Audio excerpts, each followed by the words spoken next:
Today I will be explaining how you can calculate WAR, whether that be for a local softball league, high school team, little league, wiffle ball, whatever. You name it, you can find WAR. So let's just get started. So real quick, there are some things that you need to know before we can begin. Number one is that this is based off of fWAR, so do keep that in mind. Second, you will not need any fancy metrics, only simple stuff with a few exceptions, but we will get to that.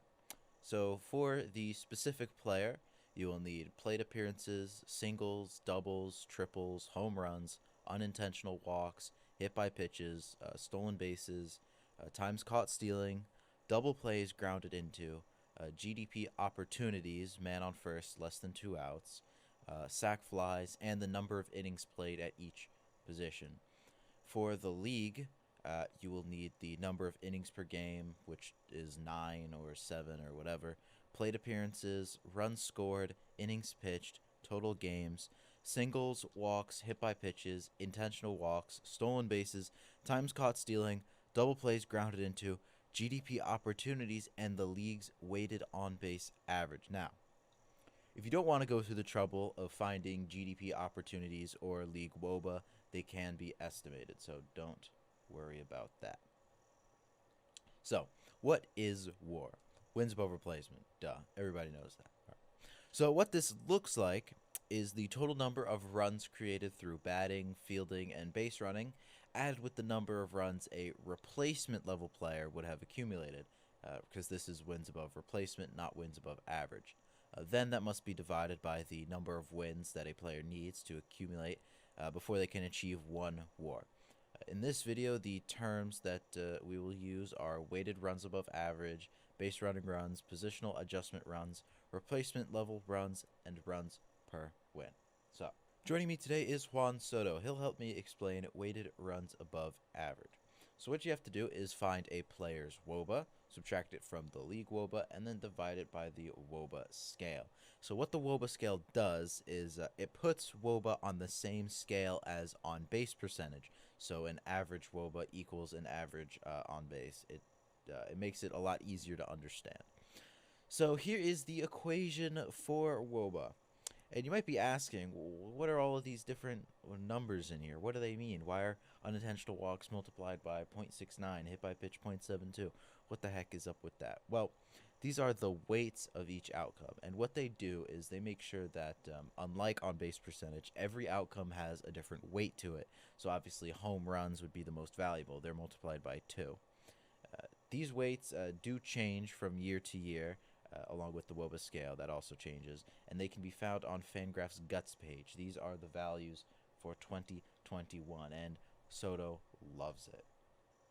So speaking of Soto, let's use him as an example.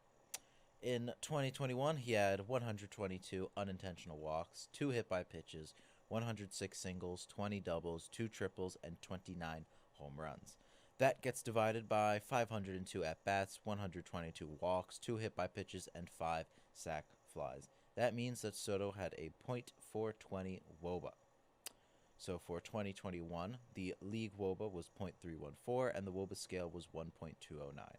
Using those, we can see that Soto's WRAA for 2021 was 57.34, which is very good. Base running runs are a little more complicated to calculate. Basically, you have to add the number of runs created from grounding into double plays with the number of runs created from stealing bases. Let's start with weighted GDP because it's a lot easier.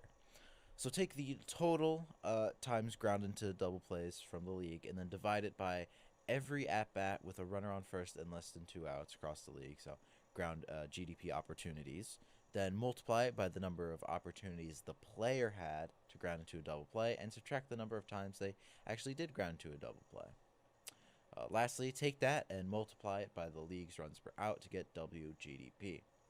League runs per out is pretty self-explanatory. It's just league runs scored divided by 3 times league innings pitched. Again, using Soto as an example, you could see I could not find GDP opportunities for the life of me. There's probably a way you could do it on Baseball Savant, but I just couldn't find it. So I estimated that 10% of GDP opportunities end in a double play. And using that, I can estimate that Soto had about 120 GDP opportunities, which gives him negative 1.89 WGDP. Remember, we still need WSB. To find that, multiply stolen bases by runs created per stolen base, aka run SB, and add it to the number of times caught stealing multiplied by runs created per caught stealing, aka run CS. Obviously, run CS will be negative. Then you need to subtract league WSB times singles plus walks plus hit by pitches minus intentional walks. In order to find league WSB, it's pretty much the same equation. Now, run SB will always be 0.2. However, run CS changes from year to year. To find it, just multiply runs per out by -2, then add 0.075. Look at that. Juan Soto loves weighted stolen base runs too. Let's find his weighted stolen base runs. Runs per out for 2021 was 0.172. So for every time a player was caught stealing, he cost his team 0.419 runs. Now we can find league WSB. There were 2,213 stolen bases. Every stolen base is worth 0.2 runs. Runners were caught stealing 711 times, and each time it cost the team 0.419 runs. Across the MLB, there were 25,006 singles, 15,794 walks, 2,112 hit by pitches, and 703 intentional walks. So, for 2021, league weighted stolen base runs is just barely positive. Finally, Soto had 9 stolen bases, was caught stealing 7 times, had 106 singles, 145 walks, 2 hit by pitches, and 23 intentional walks. So, overall, Soto's inability to steal bases effectively cost the Nationals 1.823 runs. Remember, we still need to add that to his WGDP. Finally, Soto's base running runs for 2021 was negative 3.713. Ew, indeed.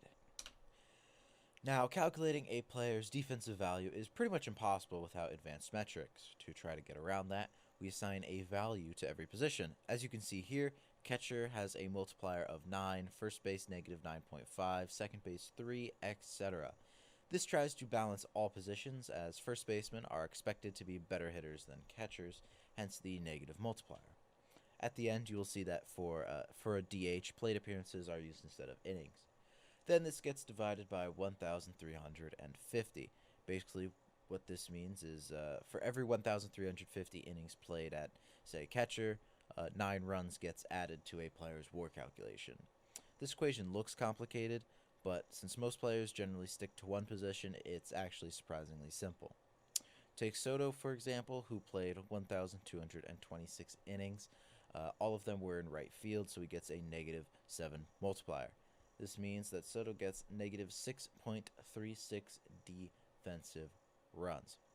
There's still one last step before we can get to WAR, and that's replacement level runs. Earlier, we found Soto's weighted runs above average. However, since this is for wins above replacement, not wins above average, we also need to take into account the difference between replacement level and average. To do that, just use this equation right here. The number of total games gets multiplied by 0.235 because that is the expected winning percentage of a team made up of entirely replacement level players. Multiply by runs per win and the player's plate appearances, then divide by league plate appearances to get replacement level runs. Before we can look at Soto, we need runs per win. Multiply the number of innings per game, which will be 9 for MLB, 7 for high school, whatever. Multiply that by runs per inning. Then, as an adjustment, multiply by 1.5 and add 3. In 2021, there were 22,010 runs scored in 42,615 innings. So runs per win was 9.97.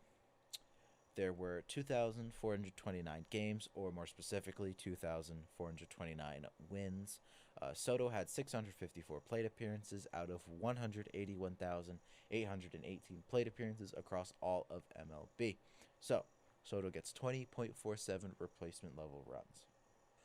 Finally, we can calculate Soto's WAR. Remember, we add up his weighted runs above average, base running runs, positional adjustment runs, and replacement level runs before dividing by runs per win. So, for Soto, this is 57.34 minus 3.713 minus 6.36 plus 20.47 divided by 9.97. So, Soto's WAR for 2021 is 6.8. Now, just for reference, he had 6.6 WAR on Fangraphs, which is what this method is based off of, and 7.1 WAR on Baseball Reference. So, before you go, here are the top 10 players in offensive WAR last season, with the difference between this method of calculating WAR and fWAR in the far right column. Most don't have that big of a difference, although it should be noted that Otani gained 1.2 WAR somehow, and Jose Ramirez lost 0.8 WAR. Of course, this calculation is not perfect, but I think it does a pretty good job of evaluating a player without the need for fancy equipment or anything like that. So let me know what you think of this method. If anything is unclear, please ask in the comments. I would be happy to clarify. If you think I did something wrong, something in the equation just doesn't make sense, please let me know. And like and subscribe.